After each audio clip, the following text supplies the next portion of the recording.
El punto de partida de cualquier proceso de planificación es la visión. La visión tiene que ver con el sueño de la compañía, lo que quiere lograr en el largo plazo. Si no hay sueño, no hay nada. Además, durante este proceso se desarrolla también la misión, o sea, lo que hace la empresa, a quién se dirige y, sobre todo, cómo se diferencia del resto. Se definen también los valores, que están relacionados con la forma de trabajar de la organización. A partir de ahí ya se puede planificar. Se inicia con el análisis de la situación. Esto es fundamental, ya que es la base sobre la que se construye el plan. Y es que si no se conoce y se entiende lo que afecta a la empresa, tanto lo que no se puede controlar como lo que sí, es muy difícil, por no decir imposible, hacer un plan sustentable. Se evalúan variables internas que son controlables, como los recursos humanos, el portafolio, las finanzas o los sistemas, entre otras. De lo que se controlan resultarán las fortalezas y debilidades que tan importantes serán posteriormente para la definición estratégica. Además, se analizan variables externas que afectan a la organización, pero que no son controlables, como la economía del país, la competencia, el mercado o el cliente, entre otras. De dicha revisión resultarán oportunidades o amenazas para las que posteriormente tendrá que prepararse la organización. Con todo este trabajo se construye tanto el FODA de la empresa como el de la competencia.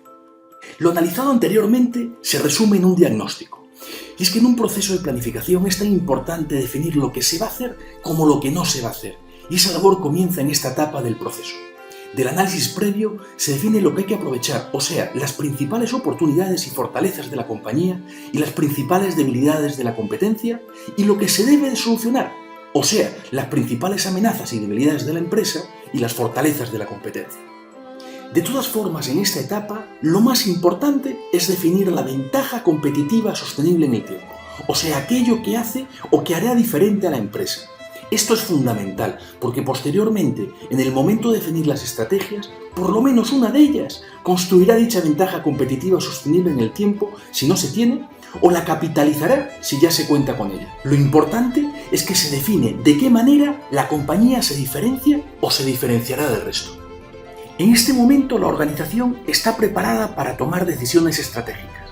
La primera tiene que ver con el público objetivo o el tipo de cliente al que se dirige, o sea, con la segmentación. Se debe entender quién es, qué aprecia y valora y por qué la empresa está preparada para atenderlo de forma diferente a otras. A continuación se define el posicionamiento, o cómo queremos que dicho público objetivo perciba a la organización. La ventaja competitiva sostenible en el tiempo se convierte en un beneficio que diferencia a la empresa de otras.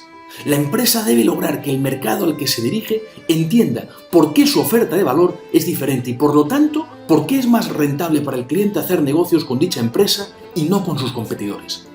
Antes de definir el marco estratégico, se establecen los objetivos, o sea, la medida de éxito o de fracaso.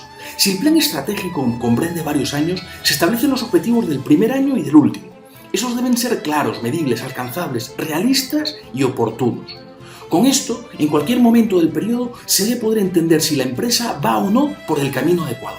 Además, ayudan a focalizar y a priorizar en lo realmente importante. En este punto, la organización ya está preparada para formular las estrategias. El término estrategia normalmente está relacionado con lo que hace la compañía para lograr algo. Esta definición de estrategia se basa normalmente en una situación actual, en movimiento, definida por una serie de variables internas y otras externas. El problema es que esto lo hacen la mayor parte de las compañías que siguen un proceso de planificación.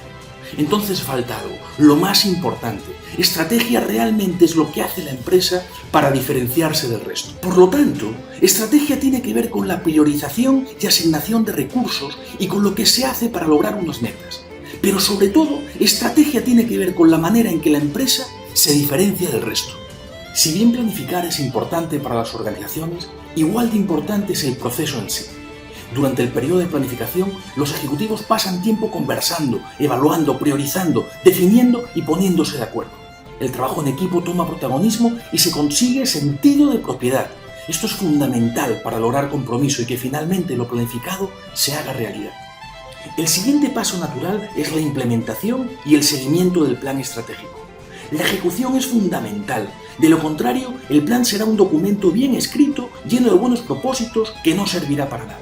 Si los objetivos son pocos, claros, retadores, alcanzables y perfectamente medibles, se facilitará el proceso de seguimiento durante la implementación al más alto nivel de la organización. Además, Si las estrategias están perfectamente definidas, con responsables claros y con indicadores de gestión que señalen si se está logrando lo esperado o no, se facilitará el seguimiento. Un buen plan sin una buena ejecución y seguimiento en realidad no sirve para nada. Dejo entonces algunas preguntas abiertas para aquellos que se animen a detenerse un momento a pensar en ellas. ¿Hay un sueño compartido por toda la organización que anime, entusiasme y rete? ¿Se planifica en su empresa? ¿Tiene claro lo que diferencia a su organización del resto?